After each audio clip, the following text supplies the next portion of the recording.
Eu quero ler um capítulo, talvez você nunca leu um capítulo da Bíblia inteira. E aí desliga o celular, porque eu vou colocar o texto na tela. Você diz, eu vou ler no celular. Mas aí entra alguém no WhatsApp, entra alguém no Instagram e faz um barulho, aí atrapalha. Então eu queria pedir assim, né? Você está agarradinho com a namorada, isso pode ser baixa estima, solta, ninguém vai te tomar. E se tomar é porque não era seu. Então não precisa ficar fazendo tererê na namorada assim durante a palavra, porque ela está enjoada talvez, né? Solta um pouquinho, você solta para Deus falar com você. A meninada do Grow, como é que está bonita lá, ó, do Start. A meninada está linda lá com a Bíblia, olhando para cá e tal. E deixa eu dizer outra coisa para quem nos visita. Nós não temos costume de andar quando a palavra é pregada, a não ser quando tem realmente uma diarreia ou a urina está solta mesmo. Agora, para atender celular do namorado, muquirana que ficou lá fora, aí é trocar Deus, aí é blasfêmia.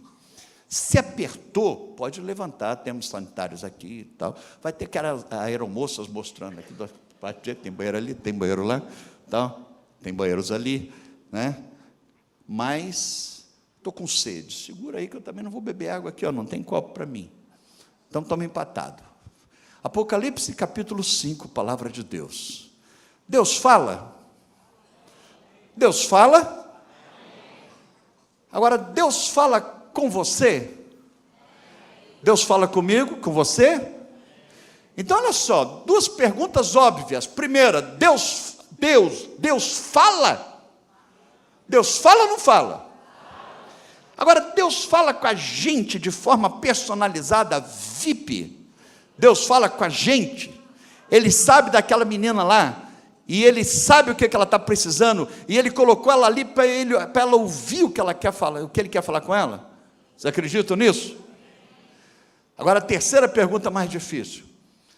Deus fala com a gente. Agora a terceira mais difícil. Nesse país com tantos ensinamentos, ideologias, filosofias, até mesmo no meio religioso, se perdeu a centralidade da Bíblia. Então a pergunta, Deus fala pela Bíblia? Deus fala pela sua palavra? Então nós vamos ler um capítulo, e Deus vai falar comigo e com você por esse capítulo. Apocalipse capítulo 5, vamos começar pelo verso 1, que diz assim, está na tela também, e nós podemos ler juntos, diz assim, vi na mão direita, vamos ler juntos? Vi, oh Deus,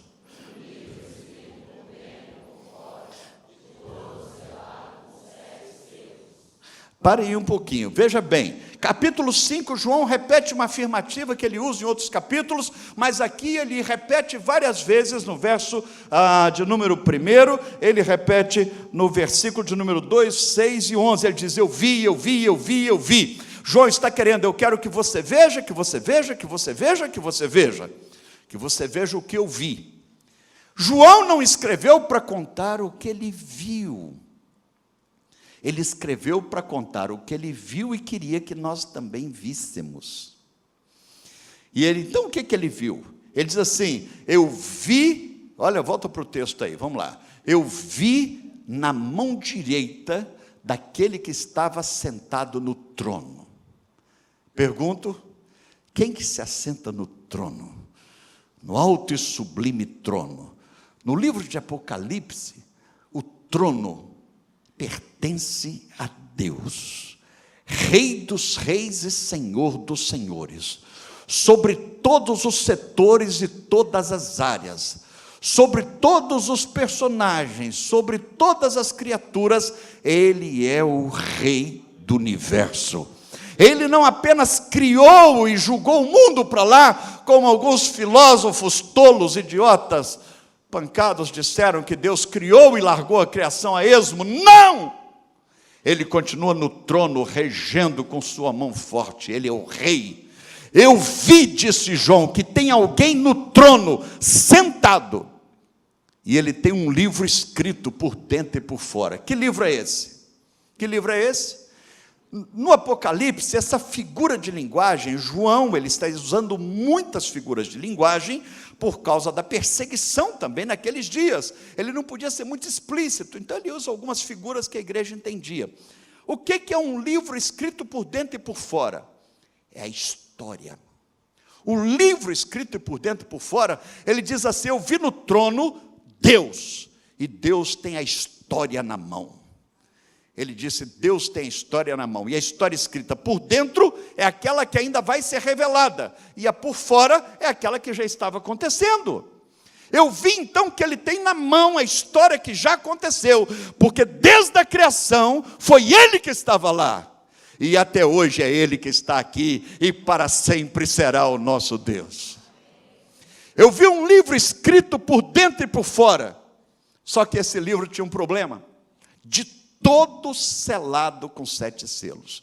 A meninada não sabe o que é selo, mas era como se fosse cadeado, era como se fosse correntes, era como se fosse, era colado, estava colado.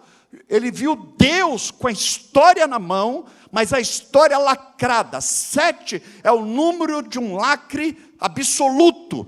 7 não é o número de 7 figurinhas, mas o número de um lacre absoluto. A história está definida.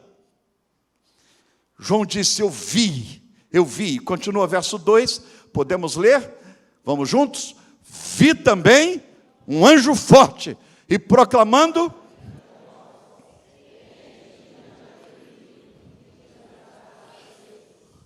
eu vi também um anjo forte que proclamava: quem é digno de abrir o livro e de desatar os selos?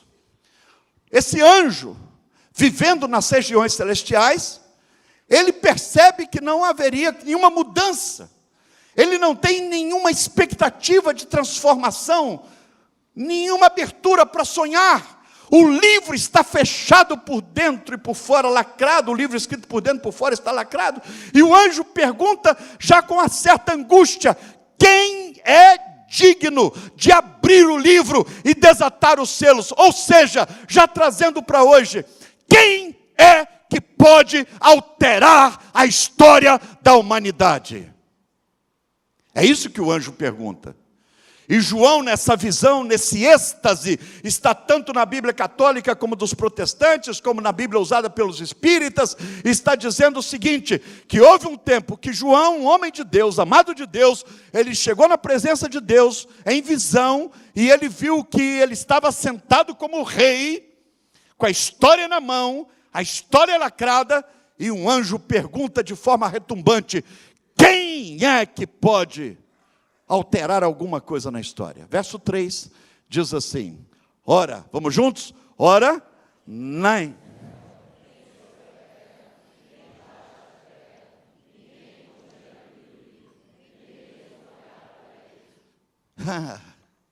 Ora, a resposta foi essa: quem é que pode mudar a história? Nem no céu, ninguém no céu, nem Pedro. É o que está na Bíblia, gente, não quero ofender ninguém, nem São Pedro, nem São João, nem São Tiago, nem São Barnabé. Ele viu que não havia, ele que está falando, se é ficar com raiva, briga com ele. Mas ele falou que ele não viu ninguém no céu que já tinha morrido, que tinha condição de abrir o selo. Nem o Anchieta, nem a Calcutá.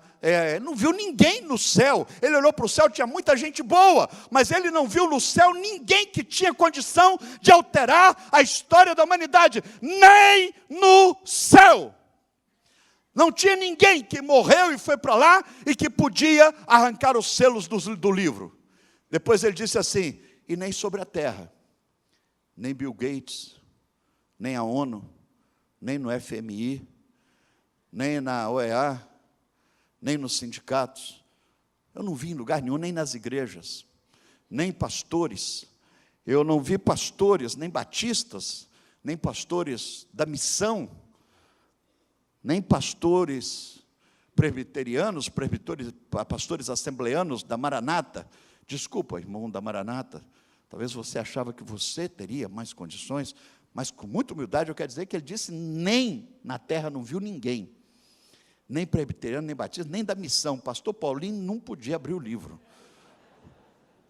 é fortão, mas não abre o livro. Se chamar o Eric não adianta. Ninguém para abrir o livro.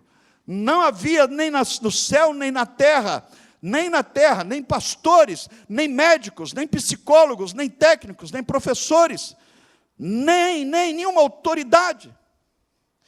E aí me permita a oportunidade e o contexto. É o que está na Bíblia. Ele está dizendo assim, eu não vi ninguém do PT, do PSDB, do PMDB, do PSOL, do DEM, não vi ninguém do PR, do PSC, do PP, do PP do B, do PC do B, do PA. São 30 e poucos, eu não vou falar todo, né? Mas, gente, sabia que está na Bíblia? Olha que coisa, estava na Bíblia, disse que não viu ninguém que podia abrir o selo do livro. Ninguém quer dizer ninguém. Ninguém quer dizer ninguém, eu não estou ofendendo, não. Eu pus os pastores primeiro, entenderam, hein? Eu falei primeiro que os pastores não podiam. Então, está falando da gente. Não, estou falando de nós. Porque não tem um pastor nessa terra, e com todo respeito, gosto do trabalho do Valdomiro, mas ele não consegue com aquele mãozão abrir o selo. Eu gosto e respeito Edir Macedo, mas ele não consegue abrir os selos. E nem o lado do José de Arimateia, como é que chama o Granduque? Danduque. Então eu pensei Granduque, porque eu já tenho apóstolo Granduque, né? Granduque. Mas não tem ninguém na religião, então também não tem em partido nenhum, ninguém que pode abrir o selo. Aí verso 4, vamos lendo o capítulo. Vamos juntos? E eu chorava muito, porque ninguém foi achado digno de abrir o livro, nem mesmo de olhar para ele. Desespero profundo. Você já pensou você sonhar um negócio desse? Você sonhar que você entrou no céu, e aí de repente você vê que a história está num livro, a sua história, e esse livro está selado, e alguém pergunta no seu sonho, quem é que pode alterar esse roteiro? Quem que pode alterar esse programa de vida? Destinado à condenação, ao fracasso, à derrota, à perdição, ao inferno. Ainda que os adventistas digam que é o aniquilamento dos ímpios e eles estejam dormindo, mas a Bíblia Sagrada diz que não tem ninguém dormindo, estão todos acordados. Quem é que pode mudar essa história? Nem no céu? Gente, mas eu achava que o Anchieta podia. Pode não. Na terra? Na terra não dá para Bill Gates resolver? Não dá. Quem sabe o Silvio Santos? Silvio Santos já tem tanto tempo de televisão. Também não dá. Aí ele diz assim, eu chorava muito porque ninguém achava digno de abrir o livro, nem mesmo de olhar para ele. Verso 5. Verso 5 diz assim, todavia, um dos anciãos me disse, não chore, eis que o leão da tribo de Judá,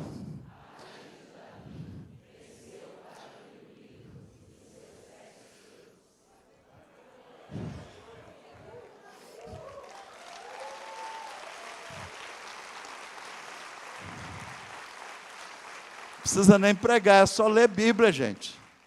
Não precisa nem pregar, é só ler Bíblia. Não tem ninguém que pode abrir o livro. Ninguém.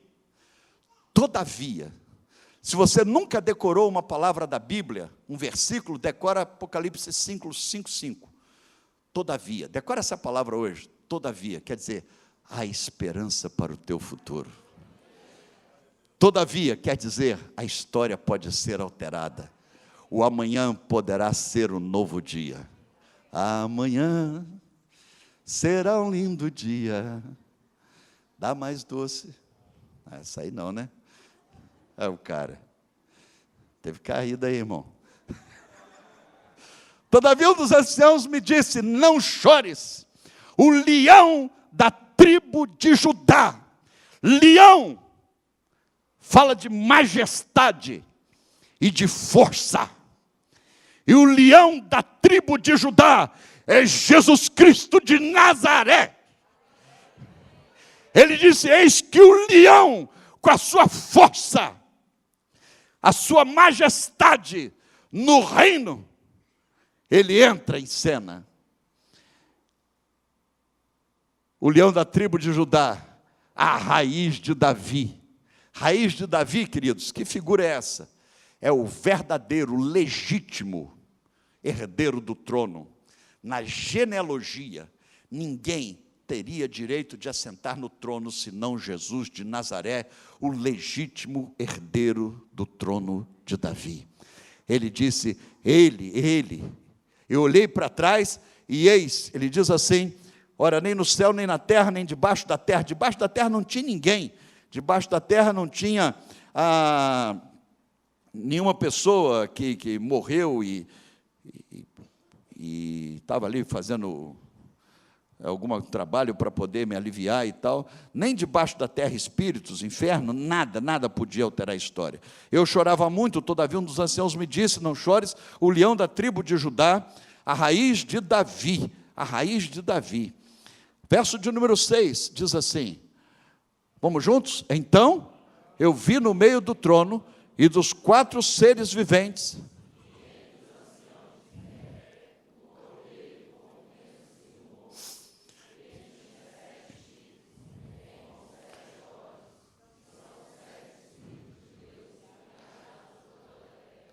já estamos na metade do texto, deixa eu só te falar aqui, você está dentro do texto?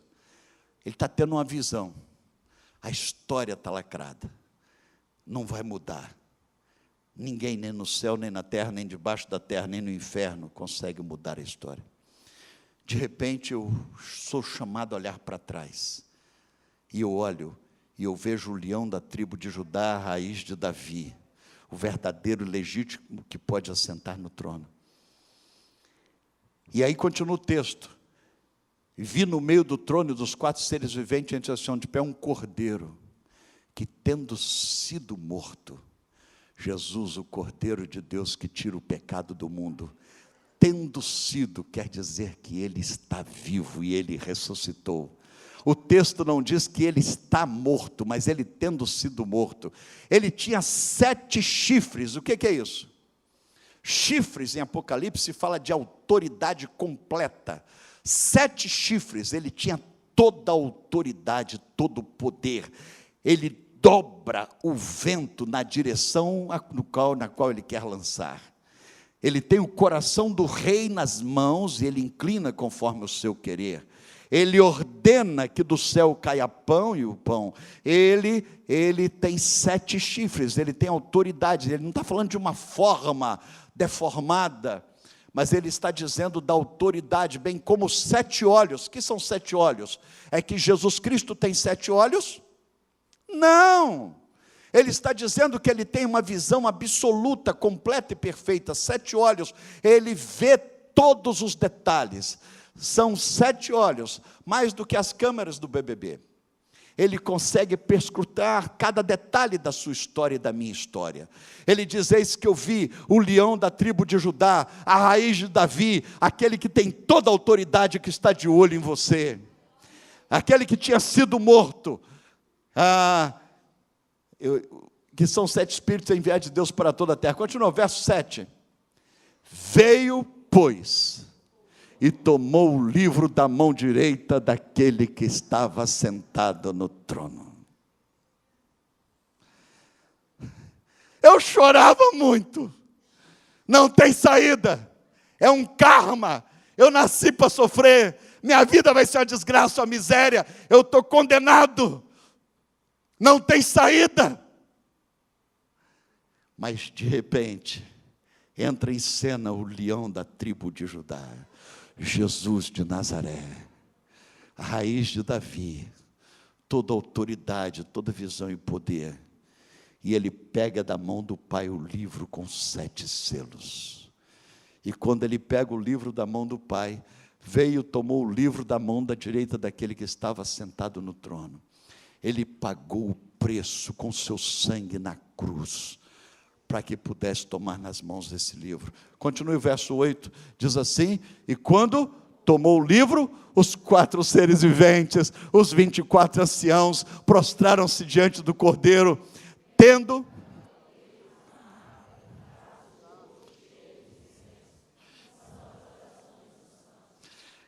Quando ele tomou o livro, todos os anciãos, todos que estavam no céu, tendo cada um deles harpas e taças cheias de incenso, figura de linguagem, que são as orações dos santos.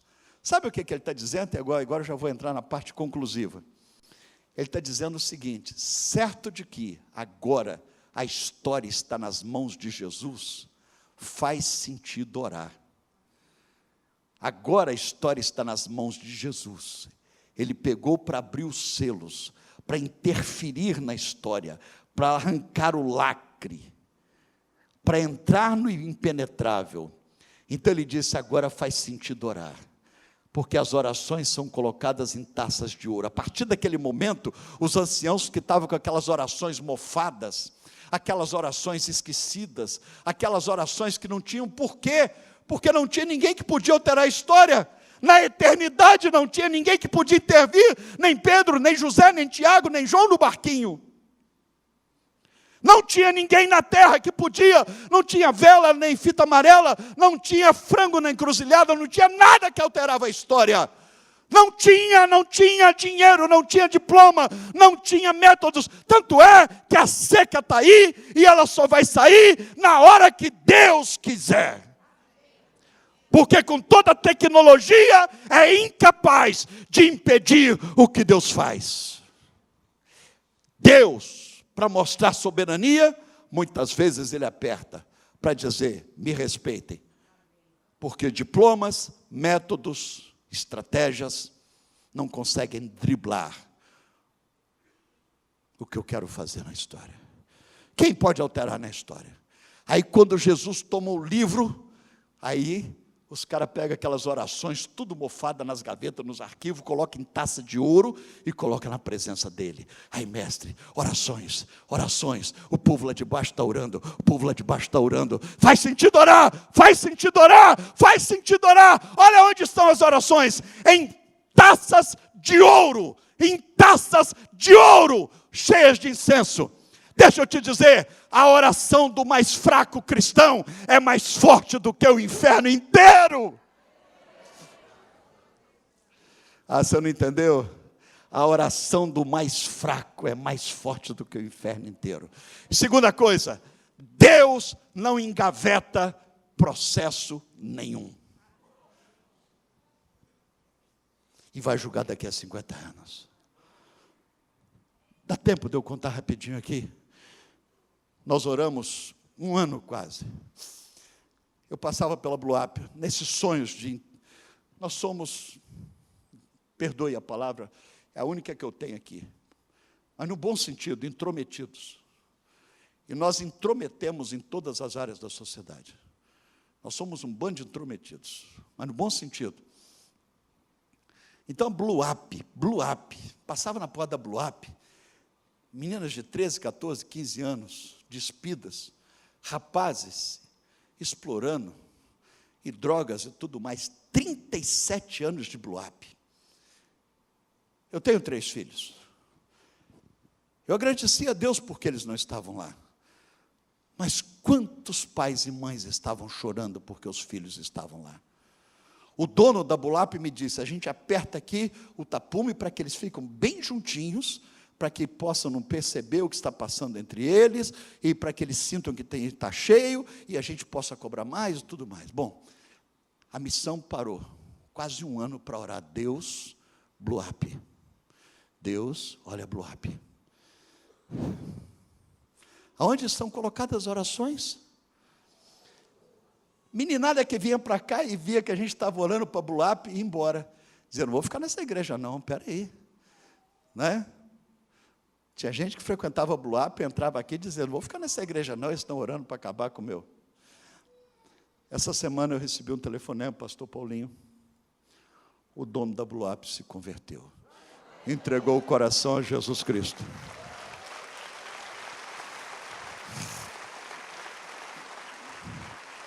E ele disse: pastor, eu quero que o senhor entre na Blue Up, porque nós queremos vender a Blue Up para a missão. Eu falei: cara, comprar nessa crise, mas que nós vamos pisar aí dentro e vamos fazer um sapatinho de fogo aí dentro da van. Aí foi eu, Paulinho, para lá, e ele mostrando o local onde ficava acumulada aquela meninada toda.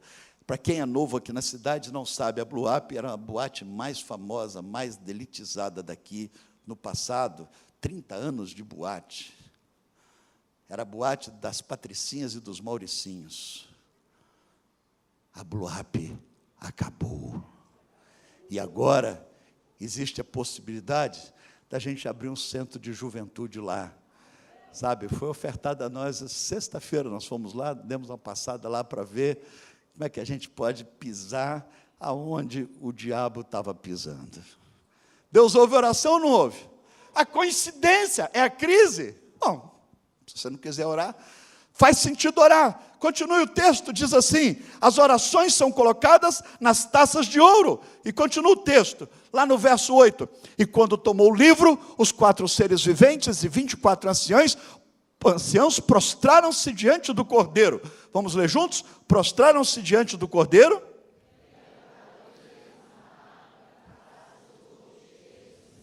Isso. Verso 9. E entoavam novo cântico, dizendo: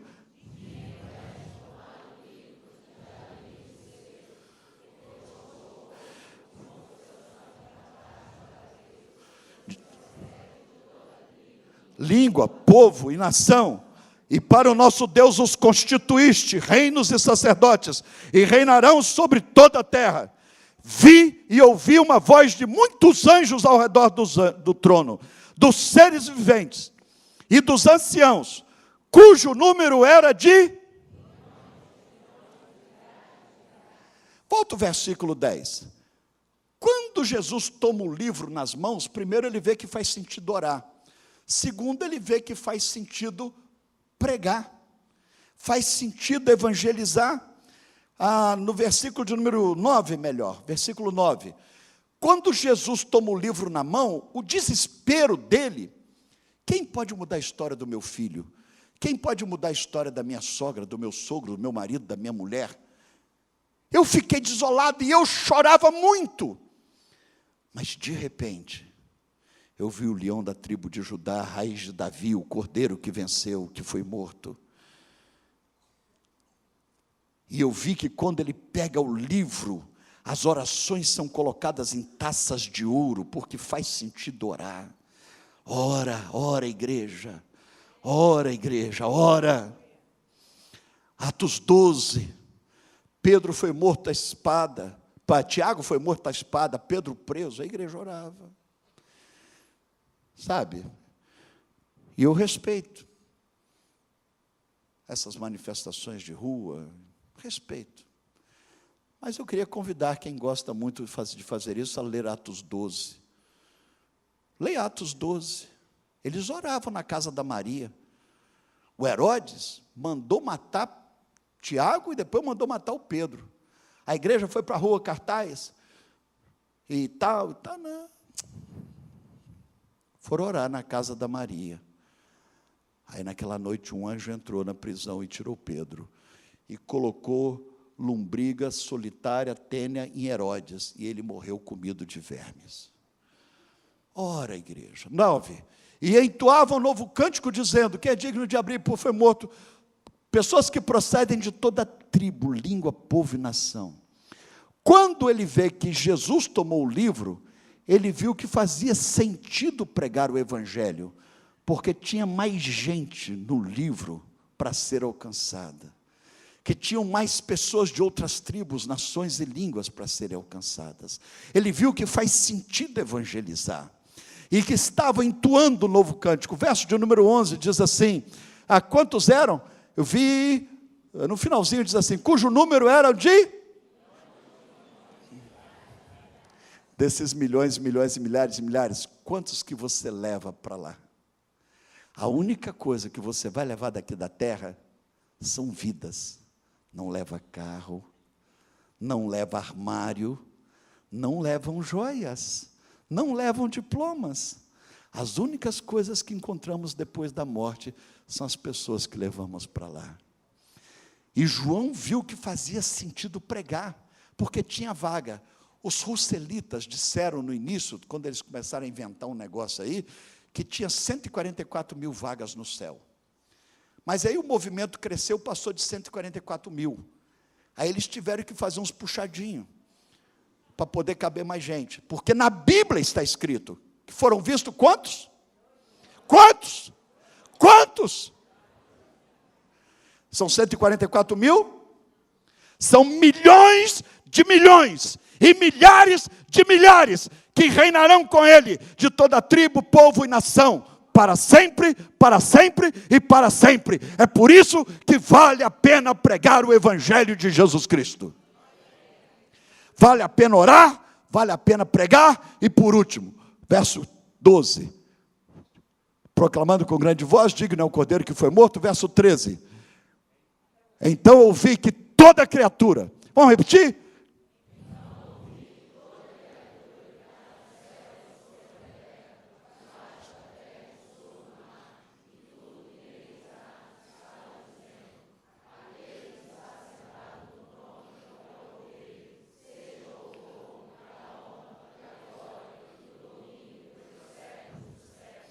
E então ouvi que toda criatura que há no céu, toda criatura que há na terra, debaixo da terra, toda criatura trata da lesma até o hipopótamo, toda criatura se rende. Os mais perversos, diz assim, toda criatura que há no céu e sobre a terra, e debaixo da terra, sejam demônios, sejam criaturas importantes da terra. Diz aqui, sejam criaturas da terra ou debaixo da terra, que é uma figura do inferno.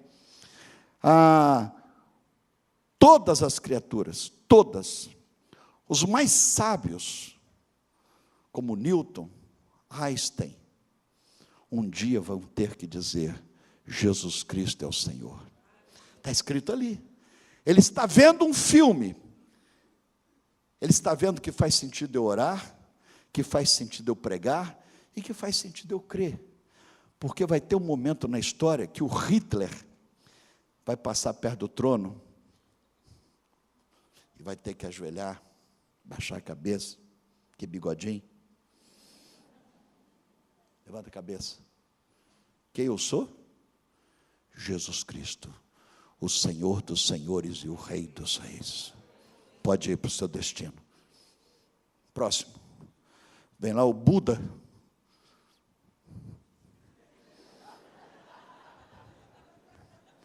Buda.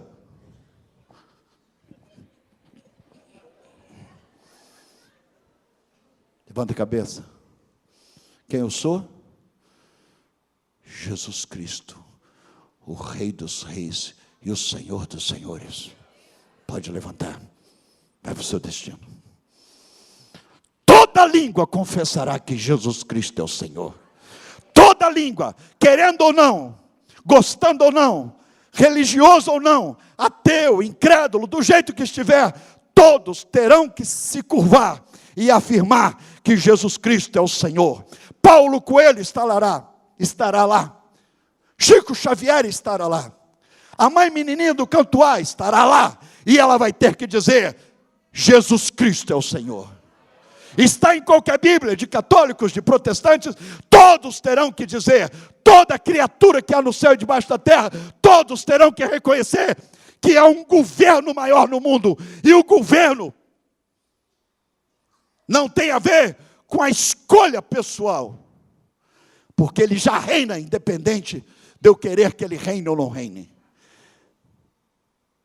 Ele reina, e todos terão que reconhecer que ele é o rei sobre todos, em todos os tempos. Os faraós, Brizola vai passar lá, Saddam Hussein, Fernando Henrique, Dilma. Vou falar de todos os partidos, não. Maluf, né? Freud vai passar lá também. Já pensou Freud passar lá, dar uma olhada assim, querendo analisar Jesus? Fala assim, eu estou achando que o senhor está meio deprimido. Jesus vai dizer, Freud, vontade de eu falar a palavra que eu acho que Jesus fala. Não vou falar em respeito às visitas, mas o irmão sabe que eu falaria que o Freud...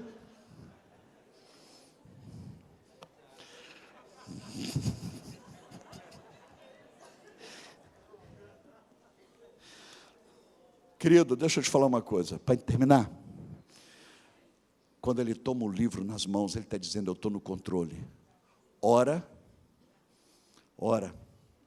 prega, porque tem jeito. Esses meninos de rua têm jeito, as prostitutas têm jeito, portadores de câncer têm jeito, pessoas de todas as tribos, línguas, povos e nações. Pregue porque tem jeito, ore porque tem jeito, confie, não tenha medo, porque todos vão ter que se dobrar um dia e dizer que Jesus Cristo é o Senhor. Pode não dobrar agora, o marido da senhora pode ser metido a besta. Ontem eu estava num casamento, chegou um cara cheio de empáfia, metido a besta, achando que estava com o rei na barriga e não no coração. Depois que eu estava relendo esse texto, lembrando dele, eu falei, vai ter que dobrar o joelhinho, vai ter que dobrar o joelhinho e dizer, Jesus Cristo, repete, Jesus Cristo, alto, alto, é o Senhor. E por último, verso 14, você já leu um capítulo inteiro da Bíblia hoje, olha só que legal, né?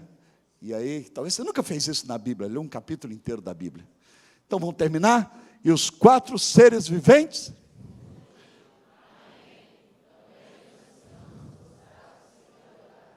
e os 4 seres viventes prostravam e adoravam. Eu pulei aqui o versículo 12, que diz assim, proclamando em grande voz, dizendo, digno é o Cordeiro que foi morto, de receber poder, riqueza, sabedoria, a força, a glória e o louvor.